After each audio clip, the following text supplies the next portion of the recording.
You should build your business according to how you're going to build your business and not care what your competitors do. First of all, you guys all been programmed in the construction industry because of bad competitors who eventually go out of business, and so you try to match what they do. So you should build your business according to how you're going to build your business and not care what your competitors do.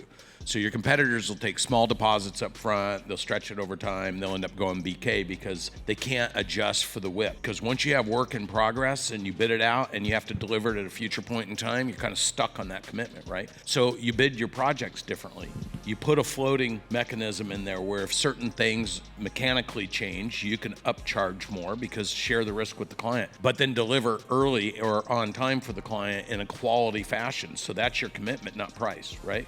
So when you participate in price, you're going to get in trouble. So if you're bidding things and they're out 6 months and you know it costs you 50% to order the materials, you don't order the materials until they give you the 50%, and you make it clear in the contract that the 50% is covering the cost of the materials. And if they cancel the project, and then you have a floating mechanism in there because you're going to order the materials, get them in, and then you're going to go deliver on your promise. You put a floating mechanism that says the other 50% because you're locking in the purchase price when you actually order it. The mistake you guys make is you take the money and then you don't order it for 3 months because you use the cash for business that you did 4 months ago because you don't know how to manage your cash flow. So when you take the cash, you use it for the PO, you put the order in, you've covered your cost. Your contract says that's what the money's going to. It is yours on delivery.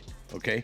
Now, the other 50%, which is the actual installation or deliverable or completed project, you have a floating mechanism that says, look, due to shipping, due to this, you have little do's and ifs, and ors, or buts in your agreement that says if these conditions happen, those get directly passed on to the customer at cost. But the commitment is we will deliver at promise. And so a lot of people go out and try to compete against each other. Do you know in the general contracting space, how many of those guys went out of business with the fluctuation coming off of COVID, with all the people wanting to do all this shit to their house? They waited to order all the materials. Cost of materials went up 35%, so they pushed them off even more, took more deposits from other customers. Then they called the shipping companies and said, can you overnight these to me? I need them now. I got a screaming customer. And the shipping company said, yeah, sure. They're delayed 90 days and cost 75% more to deliver it. It was a double whammy because people didn't know how to manage their cash flow or run their business.